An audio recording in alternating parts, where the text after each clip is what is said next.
If you are a homeowner in Georgia or South Carolina and you're asking yourself, should I sell my house and move up to something different or downsize for that matter? Or should I hang on to it and turn it into an investment property and rent it out? Well, there are a couple of questions to ask yourself that will tell you the answer to this question very, very simply. So let's dive into it.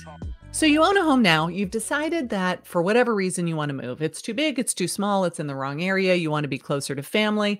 You are tired of shoveling snow. You want to move somewhere with better weather or less traffic or closer to the beach or, places that have oyster roasts and all of the things. And you have decided to move this year. But the question remains, should I sell my house or should I keep it as a rental? So here are some of the questions that I like to ask people. The first question is, number one, do you need the money from the sale of the house to use as your down payment on the house that you're buying? If the answer is yes, because you cannot buy the next house without any money, then there's your answer. Now, if you are military and you qualify for a VA loan, you can buy a house with zero down payment. You still need closing costs, but you can buy a house with zero down payment.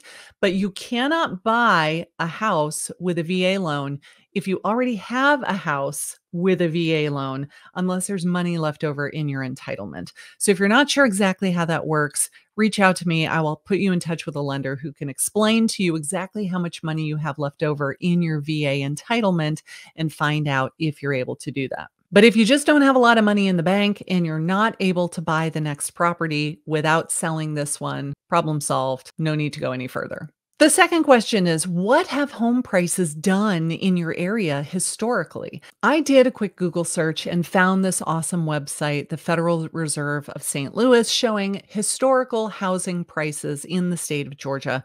And this one starts in roughly 1980. Now we can see that it just continued to climb over time until the crash, 2007, 8, 9, 10, where prices went down, but then they went up again. And now they are far higher at this point than they were in 2005 and 6, right before the crash happened. So we know that over the long haul, real estate increases in value. It goes up and down in little increments, but over a long period of time, it goes up. So if you decide to keep the house and rent it out, are you planning to do it for the long haul, or is this a short-term solution? If you're only going to do it for a year or two, what if the property values go down? Now you're going to have to sell this house at a loss. That's not very appealing. Can you keep it long-term so that, let's say that you bought the house 5 years ago, 10 years ago, and you only paid $200,000 for it, and 10 years from now, you have doubled your investment?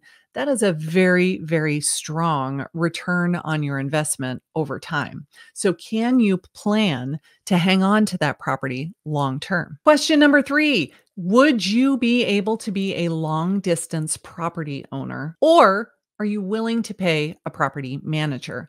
I will give you a perfect example. I'm working with a seller right now who moved out of state, and he has been renting his property to the same tenant for the past 8 years.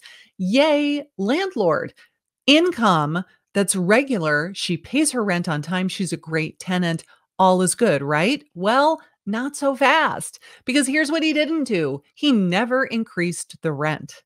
So since 2013, she has been paying what was at the time market value and now is very, very far below market value. He has been leaving money on the table every single month for years and years because he just didn't know better. He wanted to manage the property himself. He didn't want to pay a property manager. Now, I am a licensed real estate agent. I am the owner of the GCH Team. Even I do not manage my own investment properties.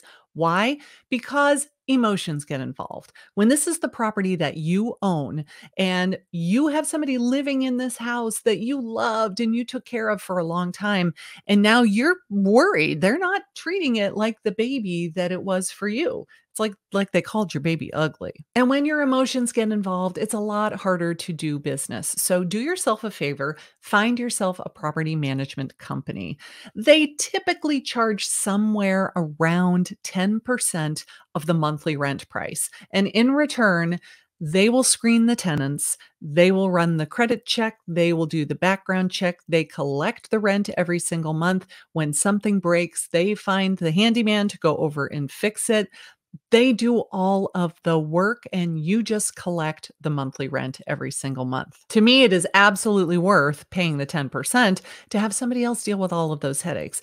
It also really protects you because in this day and age, people are litigation happy. And if they fill out an application to rent your property and you do not pick them, you pick somebody else, you don't want them coming back to you and suing you for discrimination. If you have a property management company, you don't even see those applications.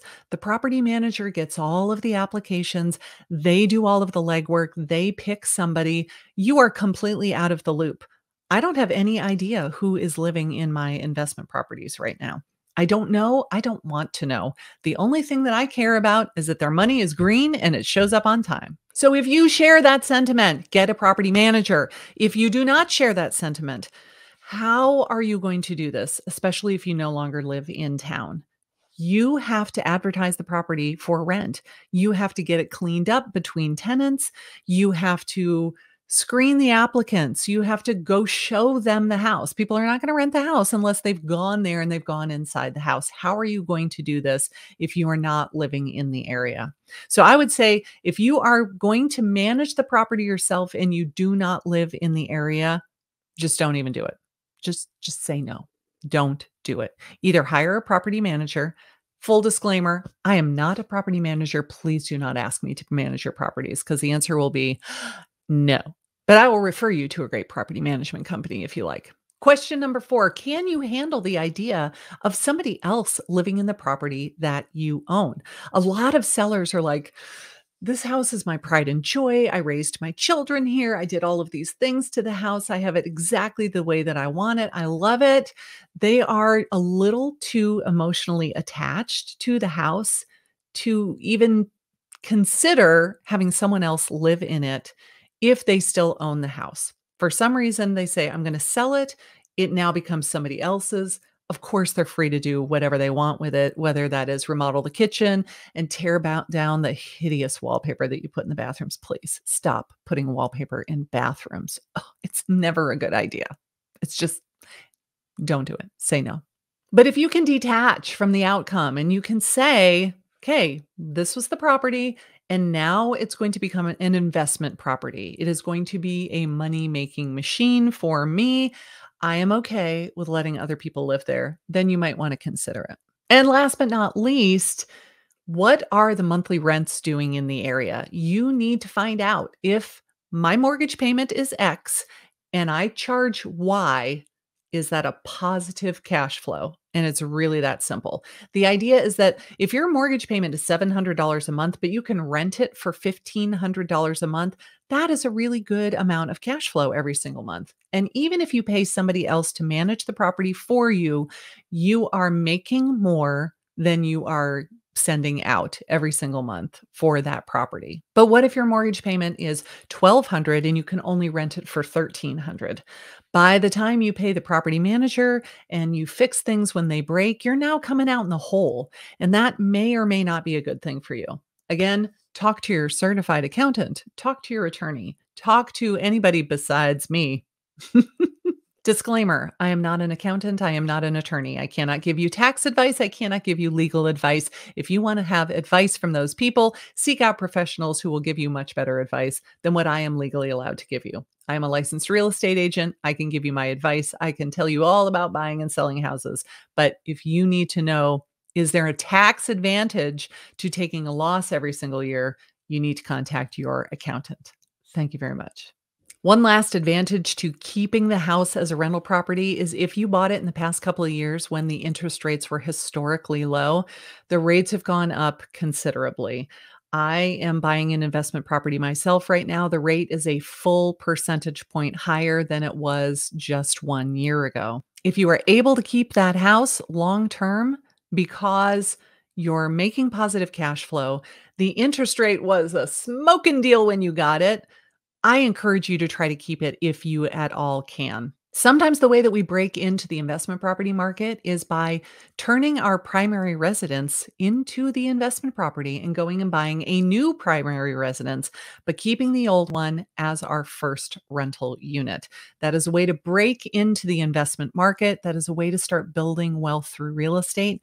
And if you can, by all means, please consider it. But if you're relocating out of state and you need the money from the sale of this house in order to buy the next one, it is perfectly acceptable and wonderful to do that. And if you are selling your house in the Georgia or South Carolina area, please contact us because we are here to help you. Now, if you've decided to sell, which should you do first? Should you sell this house and buy the next one afterwards? Or should you buy the next one and then sell this one? Or do you do them at the same time? How does that work? In this next video, I tell you all about the pros and cons of each of those various methods. So check this one out next.